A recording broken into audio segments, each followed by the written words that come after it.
الحمد لله رب العالمين والصلاة والسلام على رسوله الكريم وعلى آله وصحبه أجمعين. أشهد أن لا إله إلا الله وحده لا شريك له وأشهد أن محمدًا عبده ورسوله صلى الله عليه وسلم. أعوذ بالله السميع العليم من الشيطان الرجيم. يرفع الله الذين آمنوا منكم والذين أوتوا العلم درجات. اللہ تبارک و تعالی ایمان والوں اور علم والوں کے درجات کو بلند کرتا ہے. محترم سامعین، اللہ تبارک و تعالی کا علم ہے اور دنیا والوں کا کوئی علم نہیں ہے. علم کی تعریف اور ڈیفینیشن یہ ہوتی ہے کہ جو پرفیکٹ ہو، 100% ہو. جو 99.9% بھی ہونا وہ علم نہیں ہوتا. جس میں ذرا برابر بھی شک وہ علم نہیں. وہ ظن غالب کہہ لیں یا غالب گمان کہہ لیں. علم وہ ہوتا ہے جو 100% ہو، اور 100% علم جو ہے نا وہ وحی کا ہے. اللہ تعالیٰ کا علم ہی علم ہے، اور وہ آتا ہے انبیاء کے ذریعے، انبیاء سے پہلے فرشتوں کے ذریعے. جو وہ فرما دے وہ یقینی بات ہے. جو دنیا والے تجربات سے حاصل کرتے ہیں وہ آج ایک بات کر رہے ہوتے ہیں اور اگلی صدی میں بسا اوقات اس کا رد کر رہے ہوتے ہیں. ڈاکٹروں نے کتنے یو ٹرن لیے ہیں. دیسی گھی کے خلاف ہو گئے، بعد میں کہتے ہیں اب کھانا چاہیے.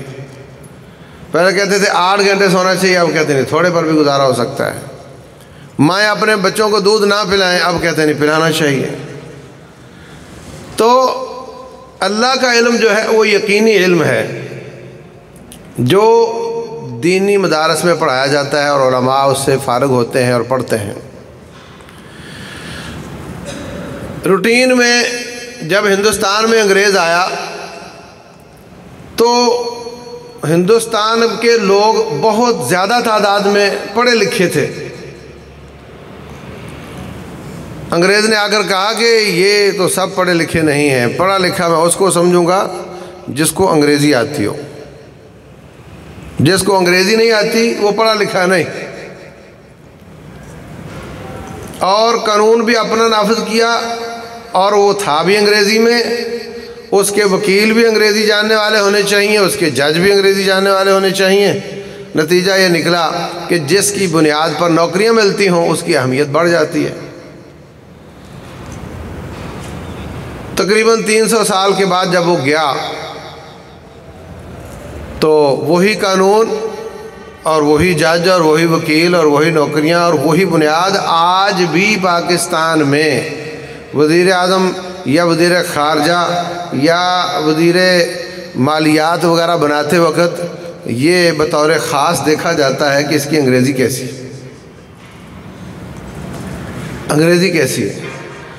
اور ہر لیول پر کسی یونیورسٹی میں اگر کسی کو فیکلٹی کا ڈین بنانا ہو تو یہ دیکھا جاتا ہے کہ اس کی انگریزی کیسی ہے. یعنی وہ سوچ نہیں بدلی.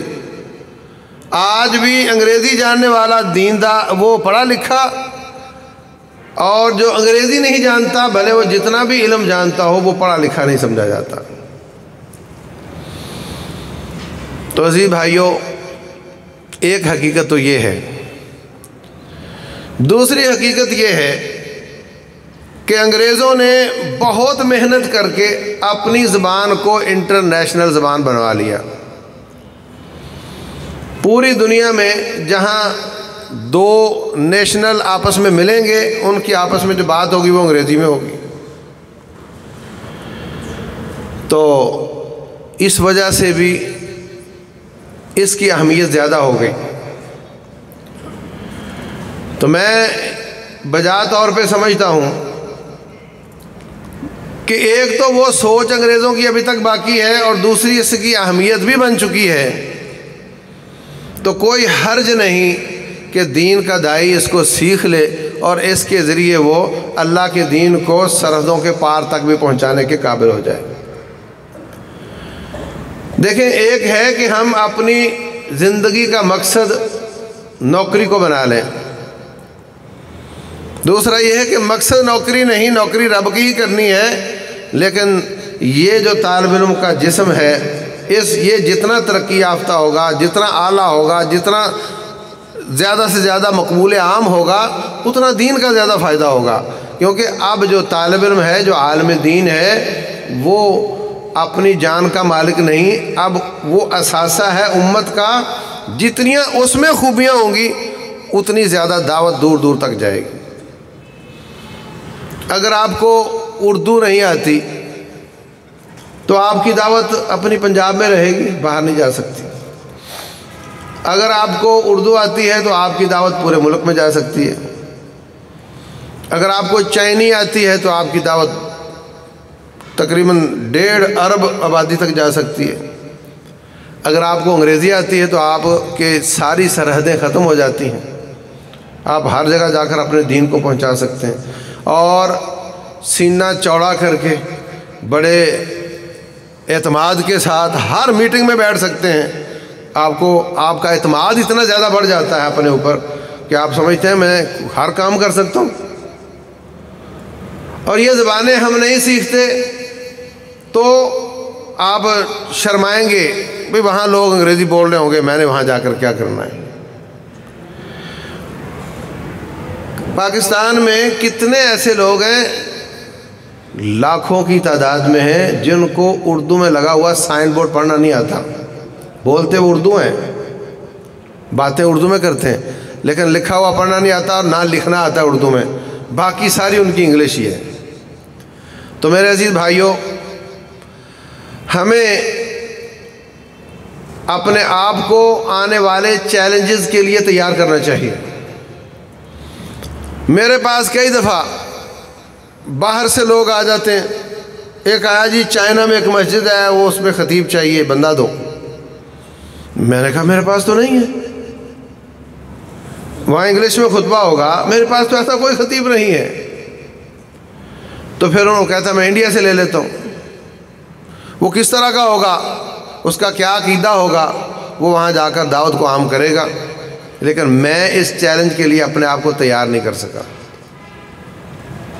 میرے کسی مدرسے نے بھی ایسا کوئی طالب علم تیار نہیں کیا۔ اور اس وقت جو پاکستان میں سی پیک بن رہا ہے، سی پیک بن رہا ہے، سی پیک کا معلوم نہیں، کئی طالب علموں کو تو پتہ نہیں ہوگا یہ ہوتا کیا ہے، کھانے کی چیز ہے، سونگھنے کی چیز ہے، پکڑنے کی چیز ہے، کھیلنے کی چیز ہے، کیا ہے یہ؟ چائنا سے لے کر گوادر تک روڈ بن رہے ہیں، وہ صرف روڈ نہیں ہیں، ان پر بہت بڑی چائنا کی انڈسٹری منتقل ہو جائے گی ان روڈوں کے دونوں طرف، اور لاکھوں کی تعداد میں غیر ملکی پاکستان میں آئیں گے، رشین بھی آئیں گے، یہ اگلے وسط ایشیا کے ممالک کے لوگ بھی آئیں گے، اور آ کر کے وہ یہاں سننے میں آیا ہے کہ اتنی تعداد میں ہوں گے کہ پاکستان میں کرائے کا مکان نہیں ملے گا۔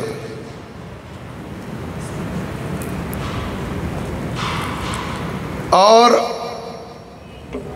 یہ صرف معیشت کے حساب سے نہیں ہوگا، جب پورے روس سے لے کر پاکستان تک کے سارے ممالک کا پیسہ یہاں لگا ہوا ہوگا، تو پھر اگر پاکستان کی طرف کوئی خطرہ ہوا تو یہ سارے ملک آپ کا ساتھ دیں گے کہ یہاں تو ہماری انویسٹمنٹ لگی ہوئی ہے، تو یہ اس حساب سے ایک دفاعی معاہدہ بھی ہوگا،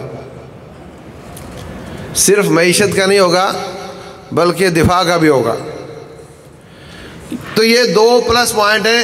آپ اس وقت معیشت کے حساب سے ڈیفالٹ کے قریب ہیں، اور آپ اس وقت معیشت کے حساب سے غلام ہیں IMF کے، آپ اپنے فیصلے نہیں کر سکتے، اور وہ بننے کے بعد آپ کے پاس پیسے کی ریل پیل ہوگی اور آپ اپنے فیصلے خود کر سکو گے، اور آپ کا ملک معیشت کے حساب سے آزاد ہو جائے گا، اور دفاع کے حساب سے پوری آدھی دنیا آپ کے ساتھ کھڑی ہوگی۔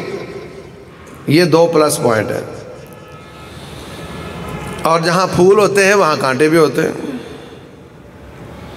کانٹے اس کے یہ ہیں کہ اتنی تعداد میں مرد اور عورتیں، لڑکیاں اور لڑکے جب حملہ آور ہوں گے تو ہمارے اخلاقیات کا کیا بنے گا، ہمارے عقائد کا کیا بنے گا۔ اور رسول اللہ صلی اللہ علیہ وسلم فرماتے ہیں ہر امت کا ایک فتنہ ہے اور میری امت کا فتنہ مال ہے، مال آ رہا ہے۔ اور رسول اللہ صلی اللہ علیہ وسلم فرماتے ہیں میں نے اپنی امت کے لیے اس سے زیادہ خطرناک فتنہ کوئی نہیں چھوڑا جتنا خطرناک فتنہ لڑکی کا ہے۔ تو لڑکی بھی آ رہی ہے، پھر ہمارا کیا بنے گا، ہمارے معاشرے کا کیا بنے گا۔ جو صرف دنیاوی نظر سے دیکھتے ہیں وہ تو کہہ رہے ہیں کہ سب ٹھیک ہے، عورتیں آئیں گی تو کیا ہوگا، پیسہ آئے گا تو کیا ہوگا، سب اچھا ہے۔ لیکن یہ تو طالب علم اور علماء دین کو سوچنا ہے کہ کیا بنے گا ہمارا۔ لیکن افسوس یہ ہے کہ اس کے لیے تیاری تو بعد کی بات ہے، ابھی تک تو سوچ پیدا نہیں کر سکے ہوں کہ یہ سوچ فکر اس بات کی۔ اور یاد رکھیں جتنے چیلنجز ہوتے ہیں ان سے گھبرانے کی بجائے ان کو چانس میں چینج کیا جا سکتا ہے۔ ایک آدمی آپ پر حملہ آور ہو رہا ہے، یہ آپ کے لیے خطرہ ہے، آپ اس حملے کو اپنے لیے ایک موقع قرار دے دیتے ہو کہ بہت اچھی بات ہے، 7 سمندر پار سے میرے پاس آ رہا ہے۔ 61 ملکوں نے حملہ کیا افغانستان پر، دنیا لیٹ گئی سامنے، مجاہد کھڑا ہو گیا، اس نے کہا یہ تو چلتی ہے تجھے اونچا اڑانے کے لیے۔ اتنے ملک ہم تو ان کے پاس جا نہیں سکتے تھے، یہ خود آ رہے ہیں، تو یہ تو بہت بڑا موقع ہے ہمارے لیے، ان کی ٹھکائی کرو۔ اور انہوں نے اللہ کے فضل سے ٹھکائی کی، اور ایک وقت تھا کہ وہ بھاگنے میں ایک دوسرے کا مقابلہ کر رہے تھے۔ تو چیلنج کو چانس بنانا یہ ہمارے سامنے مسئلہ ہے۔ اگر ہمارے مدارس، ہمارے طلباء، ہمارے علماء اس مسئلے کو مسئلہ سمجھیں اور اس چیلنج کو چانس بنانے کی کوشش کریں تو بن سکتا ہے ہم تمام طالب علموں کو ان کی زبانیں بھی سکھائیں اور ان کا مورال اپ کریں، ان کا ویژن براڈ کریں، ان کا سینہ اللہ تعالیٰ کھول دے۔ یہ سکول ماسٹر اور کالج کے ٹیچر کی سوچ سے باہر نکل کر بڑی سوچ رکھیں، دین کے سپاہی بننا چاہیں، اور ساتھ ساتھ اپنے آپ کو تیار کریں ان زبانوں کو سیکھ کر بھی، اور اپنے علم میں گہرائی پیدا کر کے بھی، اور ان فتنوں سے بچنے کے لیے اپنے آپ میں تقویٰ پیدا کرنے میں بھی، تو انشاءاللہ یہ چیلنج چانس بن سکتا ہے۔ جس چھری نے کاٹنا ہوتا ہے اس کو وہ بار بار تیز کرتے ہیں اور اس کو بار بار صاف بھی کرتے ہیں۔ جس چھری نے، جس طالب علم نے کفر اور شرکیات اور بدعات کو کاٹنا ہے، ان کی صفائی اور ان کو تیز کرنے کے لیے یہ پروگرام بلایا گیا ہے، اور یہ پروگرام ایک ہے، اس کو بار بار کرنے کی ضرورت پڑے گی، کیونکہ چھری بار بار کند ہو جاتی ہے، اس کو بار بار تیز کرنا پڑتا ہے۔ تو عزیز بھائیوں، جب میں یہ بات کرتا ہوں کہ اپنی سوچ کو صرف نوکری تک نہ رکھو، میں فارغ ہوں گا تو کیا کروں گا، شاید کو مسجد مل جائے، مسجد کی نوکری سعادت مندی ہے، یہ کوئی چھوٹی سی بات نہیں ہے، بہت بڑی سعادت ہے۔ اچھا تو پھر میں سکول ماسٹر بن جاؤں گا، کوئی برائی نہیں اس میں کہ آپ اسکول ماسٹر بن گئے، آپ کالج میں چلے گئے، یہ برائی نہیں ہے۔ برائی یہ ہے کہ آپ نے اپنا الٹیمیٹ ویژن اس کو بنا لیا، مقصد حیات اس کو سمجھ لیا، اور یہ ملنے کے بعد آپ نے سمجھ لیا کہ میں کامیاب ہو گیا، میرا کام پورا ہو گیا، جاتا ہوں اور بہت زیادہ چھٹیاں ہوتی ہیں کالج سکول میں اور مزے سے رہتا ہوں، پیسہ لگا ہوا ہے، اب مجھے کچھ اور کرنے کی ضرورت نہیں ہے۔ یہ غلط ہے۔ اگر آپ اپنے آپ کو رب ذوالجلال کا نوکر سمجھیں تو پھر یہ نوکریاں چھوٹی رہ جاتی ہیں، پھر آپ کا کام بہت بڑا ہوتا ہے، پھر آپ اپنی چھٹیوں کو بہت بڑا چانس سمجھتے ہیں کہ ادھر سے چھٹی مل گئی، اب میں دل بھر کے اللہ تعالیٰ کے دین کی دعوت کا کام کروں گا۔ حافظ عبداللہ بہاولپور والے رحمہ اللہ، مکی صاحب کے والد،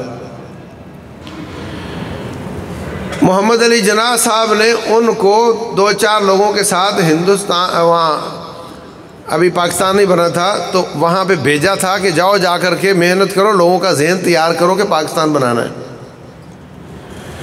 اور پھر علی گڑھ یونیورسٹی سے فارغ تھے، آ کر کے کالج میں پڑھانا شروع کر دیا۔ ہمارے ہاں تو جو کالج میں پڑھاتا ہے وہ پروفیسر کہلواتا ہے، حالانکہ وہ لیکچرار ہوتا ہے۔ وہ واقعتاً پروفیسر تھے، نہایت سادہ، شاید زندگی میں کبھی کپڑا استری نہیں کیا، کھانا بھی بہت سادہ۔ حافظ محمد سعید حافظہ اللہ فرماتے ہیں کہ بجلی تھی مگر مجھے پنکھے کے نیچے سونے کی اجازت نہیں تھی، وہ ان کے پاس پڑھتے تھے، کپڑے استری کرنے کی اجازت نہیں تھی، مجھے بڑے بال رکھنے کی اجازت نہیں تھی۔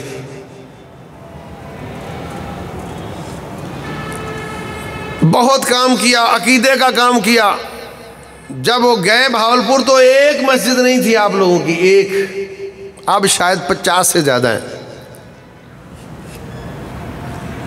پہلی مسجد بنائی،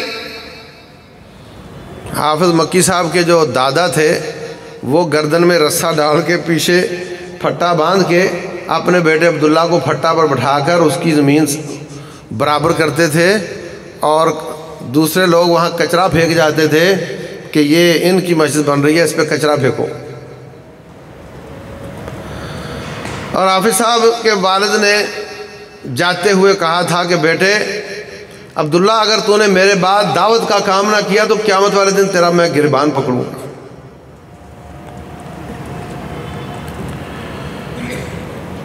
اتنا کام کیا کہ پورے علاقے کے بدعتی لوگ ان کے خلاف ہو گئے۔ وزارت تعلیم میں رابطہ کر کے ان کی ٹرانسفر کروا دی کہیں دور دراز کہ وہاں چلا جائے، ہماری جان چھوٹے۔ وہاں گئے ہی نہیں۔ یہاں سے فرق سمجھ آتا ہے کہ رب کا نوکر کون ہے اور کالج کا نوکر کون ہے۔ گئے ہی نہیں۔ 3 سال گزر گئے، 3 سال کے بعد دوبارہ تبادلہ وہیں ہوا اور انہوں نے 3 سال کی تنخواہیں بھی دے دی۔ 3 سال کیسے گزارے؟ بھینسیں رکھی ہوئی ہیں، ان کی خدمت کرتے ہیں، دودھ آتا ہے بیچ کر جیسے کیسے ہے گزارا کرتے،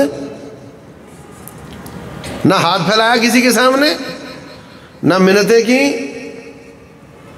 یہاں سے پتہ چلتا ہے کہ تیرا مقصد حیات نوکری تھا کالج کی، یا تیرا مقصد حیات اللہ تعالیٰ کی نوکری تھا۔ اگر سوچ رب ذوالجلال کی نوکری ہو تو اس کے ساتھ یہ چھوٹے موٹے سکول کالج میں مل جائے، مسجد مل جائے تو یہ معاونت ہو جاتی ہے، بندہ زیادہ آزادی سے دعوت اللہ کا کام کر سکتا ہے۔ اور اگر مقصد حیات ہی یہ چھوٹی چھوٹی نوکریاں ہوں تو پھر وہ جب وہاں سے فرصت ہوتی ہے تو بیکار گھر بیٹھا رہتا ہے، کیونکہ وہ سمجھتا ہے پیسے آ رہے ہیں، مجھے کچھ کام کرنے کی ضرورت نہیں ہے۔ فرق سمجھ آ گیا؟ مقصد حیات بڑا رکھو۔ اللہ ہم سب کا سینہ کھولے۔ سینے کا کھول جانا کائنات کی سب سے بڑی نعمت ہے ایمان کے بعد۔ اللہ تبارک و تعالیٰ احسان جتلاتے ہوئے فرماتے ہیں الم نشرح لک صدرک، میں نے تیرا سینہ نہیں کھول دیا۔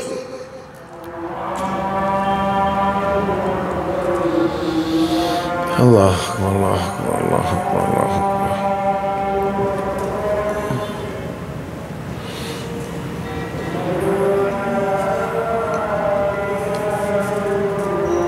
ٹائم کیا ہوا؟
محترم سامعین،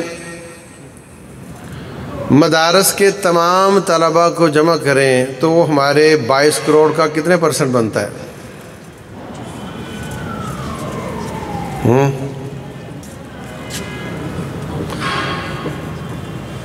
1 کروڑ سے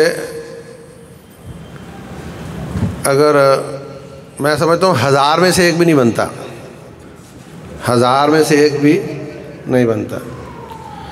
جب پہلی کلاس ہوتی ہے تو 3-4 سیکشن ہوتے ہیں، اور جب آخری ہوتی ہے تو وہ تیسرا حصہ رہ جاتے ہیں، اور ان میں 3-4 ہوتے ہیں جو داعی اور عالم بننے کے لائق ہوتے ہیں، اور باقی سمجھ آ رہی؟ میں غلط تو نہیں بول رہا؟ اور وہ جو 3-4% نکلتے ہیں وہ اگر تو ان کو کوئی اچھی جگہ مل جائے، کوئی ان کو لے کر چلنے والے مل جائیں تو وہ کارآمد ہو جاتے ہیں، اور اگر کسی کنارے لگ جائیں تو پھر کنارے لگ جاتے ہیں۔ میں مدینہ سے فارغ تحصیل لوگوں کو جانتا ہوں جو دعوت میں نہیں ہیں، نہ خطبہ، نہ درس، نہ جمعہ، نہ اپنی جماعت، بے جماعت نماز پڑھتے ہیں۔ اگر پڑھیں تو مدینہ سے فارغ ہو کر آئیں۔ میں ایک علاقے میں گیا تو وہاں مجھے ایک ہمارے زمانے کا مدینے کا طالب علم ملا، تو میں نے کہا یہ جناب بڑی دیر بعد ملاقات ہوئی، کیا ہو رہا ہے؟ تو چپ۔ پھر پوچھا، پھر چپ۔ جب میں نے سختی سے پوچھا تو کہنے لگا کہ باہر میری گول گپے کی ریڑھی کھڑی ہے، میں یہ کام کرتا ہوں۔ پاکستان میں 8 سال پڑھا اور مدینہ میں 7 سال پڑھا۔ یعنی چیلنجز اتنے بڑے بڑے ہیں، پروڈکشن اتنی کمزور ہے، اور وہ پروڈکشن جو کمزور ہے ان میں سے پھر بیکار ہو کر لوگ ادھر ادھر ہو جاتے ہیں، شیطان ان کو ڈی ٹریک کر دیتا ہے، اور پھر چند ایک نکلتے ہیں جو اللہ کے دین کا وہ بیڑا اٹھاتے ہیں اور دعوت کا کام کرتے ہیں۔ بتاؤ کیا بنے گا اس امت کا؟ عوام نے تو سب پر انویسٹمنٹ کی تھی کہ یہ جو 3 سیکشن ہیں ان پر ہم پیسے لگا رہے ہیں کہ ہمارا صدقہ جاریہ بنے گا، ہمارے مرنے کے بعد یہ دعوت کا کام کرے گا، اور ہمیں مرنے کے بعد قسطیں ملیں گی نیکیوں کی۔ مگر وہ تو بیکار ہو گیا، ان لوگوں کے پیسے ڈوب گئے۔ قیامت والے دن جواب دینا پڑے گا ان کو۔ تو اس لیے اگر ہزاروں میں سے ایک طالب علم ہمارے پاس آتا ہے تو کم از کم اس کو اپنی ذمہ داری سمجھنا چاہیے کہ میں پوری طرح محنت کر کے اپنے آپ کو تیار کروں۔ صرف نحو کو سیکھوں، کتاب و سنت کو سیکھوں، تفسیر کو سیکھوں، دعوت کے انداز کو سیکھوں، اور موجودہ زمانے کے چیلنجز کا مقابلہ کرنے کے لیے جو جو اس میں تبدیلیاں کرنے کی ضرورت ہے وہ تبدیلیاں کروں تاکہ میں اکیلا نہ رہ جاؤں۔ اور مدارس میں ایک بہت بڑی مصیبت ہے کہ خبردار تو پڑھ رہا ہے نا، تیرا کسی اچھے عقیدے والی جماعت سے بھی تعلق نہیں ہونا چاہیے، تو پڑھ رہا ہے نا۔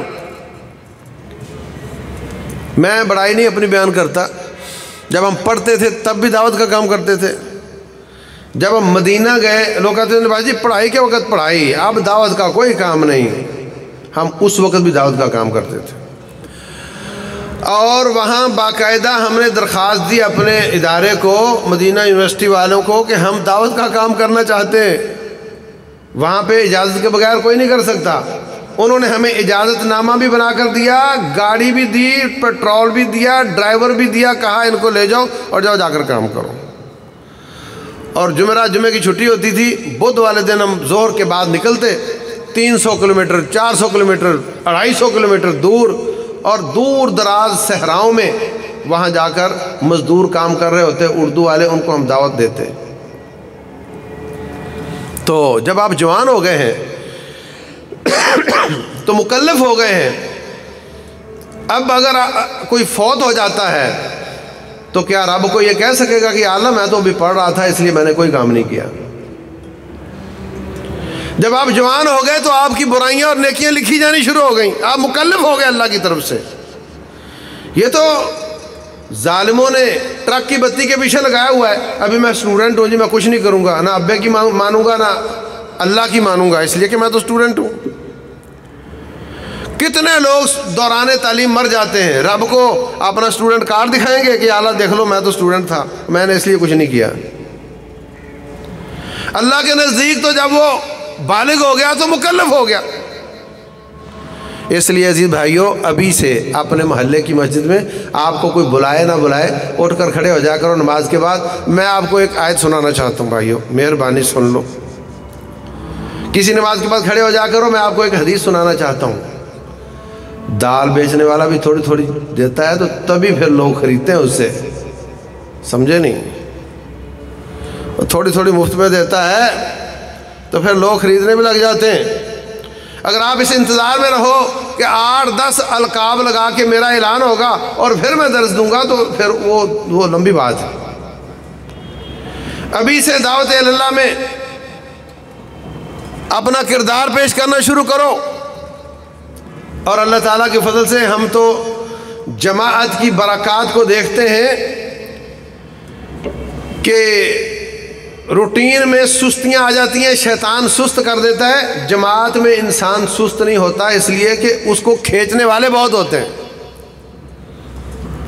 ہر وقت یار درس دے دو، فلاں جگہ سب کو جواب دینا پڑتا ہے۔ کوئی درس پہ پہنچ جاتے ہیں جہاں ممکن ہوتا ہے پڑھانا بھی ہوتا ہے، باقی جواب بھی دینا پڑتا ہے۔ مقصد یہ کہ طلب کرنے والے بہت زیادہ ہوتے ہیں، اس لیے کہ جماعت میں ہے۔ جب انسان اکیلا ہوتا ہے تو اکیلا تو پھر اکیلا ہی ہوتا ہے۔ کفر بہت ہے، شرک بہت ہے، بدعات بہت ہیں۔ ان کی صفائی تنکے سے کرنی ہے یا جھاڑو سے؟ بولو ہاں۔ جو اکیلا ہے وہ تنکا ہے، اور جو جماعت کے ساتھ چلتا ہے وہ جھاڑو بن جاتا ہے، اور اس کے ساتھ پھر خوب صفائیاں ہوتی ہیں اللہ کے فضل سے۔ اس لیے اپنے خدا را اپنے آپ کو بچاؤ شیطان کے ان جالوں سے کہ آپ پوری محنت، اول تو کو محنت کرتے بہت کم ہے، محنت بھی کر لیا، اپنے آپ کو تیار بھی کر لیا، فارغ تحصیل بھی ہو گیا، پھر شیطان ایسا جال پھینکتا ہے کہ وہ اکیلا ہو جاتا ہے اور وہ پورے طریقے سے اپنا کردار پیش نہیں کر سکتا۔ یہ تنظیمی تعصبات کو ختم کرو، بہت بڑا فتنوں کا سیلاب آ رہا ہے، اس کے لیے تیاری کرو۔ یہ تنظیمی، یہ چھوٹی باتیں ہیں، اندرونی باتیں ہیں۔ میں کہتا ہوں اس وقت باہمی تنظیموں کے تعصبات تو چھوڑو، ہمیں تو باقی جو فرقے ہیں ان کے ساتھ بھی تعصبات ختم کر کے کندھے سے کندھا ملا کر محنت کریں گے۔ ہمارے پورے ملک کے تمام مدارس کے جتنے بچے ایک سال میں فارغ ہوتے ہیں وہ صرف ایک اکوڑا کھٹک کے مدارس کے آدھے بھی نہیں ہوتے۔ نہیں سمجھے؟ لگا لو حساب۔ پورے ملک کے آپ کے جتنے طالب علم فارغ ہوتے ہیں ایک سال میں وہ صرف ایک مدرسے کے طالب علموں فارغ ہونے والوں کا آدھا حصہ بھی نہیں ہوتے۔ حافظ محمد سعید حافظہ اللہ کہتے ہیں سمیع الحق رحمۃ اللہ علیہ مجھے لے گئے اپنے مدرسے میں اور مجھے بخاری کی کلاس میں کہا ان کو آپ درس دو۔ بخاری کی کلاس کتنی تھی؟ 1500 طالب علم ایک سال میں فارغ ہو رہے تھے۔ آپ اپنے پورے مدارس میں اس کا آدھا بھی دکھا دو مجھے، کل ملا کر ہوتے ہوں۔ تو تمام لوگوں کی اصلاح کر کے ان کو قریب کر کے کندھے سے کندھا جوڑ کر اگر ہم سی پیک میں آنے والی نیشنلٹیز پاکستان پہ آ رہی ہیں اس فتنے کا مقابلہ کریں گے تو انشاءاللہ یہ چیلنج چانس بن جائے گا۔ اور بھائی جان وہاں کو جا لگا لو دوڑ، انہوں نے تو لگانی ہے، جن کو آپ برا کہتے ہو نا انہوں نے تو اپنا زور لگانا ہے، ان کی تیاری بھی ہے۔ وہ اپنے مدارس میں سی ایس ایس بھی کروا رہے ہیں، وہ اپنے مدارس میں دنیاوی تعلیم کے کئی شعبوں میں کام کر رہے ہیں۔ ان کے مفتی فر انگریزی بولتے میں نے خود سنے ہیں، وہ تو اپنی تیاری کر رہے ہیں۔ اور ہمارے پاس ابھی وہ سوچ پیدا ہو رہی ہے، پھر ہم کہتے ہیں جی وہ اچھے نہیں ہم اچھے۔ دوڑ ہے جو آگے نکل گیا اس کی دوڑ ہے، آپ آگے نکل جاؤ، میدان آپ کا ہو جائے گا۔ آپ کرو کچھ نہ، محنت نہ کرو، پروڈکشن بڑی کمزور ہو تو پھر بھائی یہاں تو وہ چلے گا جو چل سکے گا۔ اس لیے جماعت کی چھتری میں کام کرنے سے بہت زیادہ سہولت مل جاتی ہے۔ ہم یہ جماعتوں کی حیثیت کیا ہے اسلام میں؟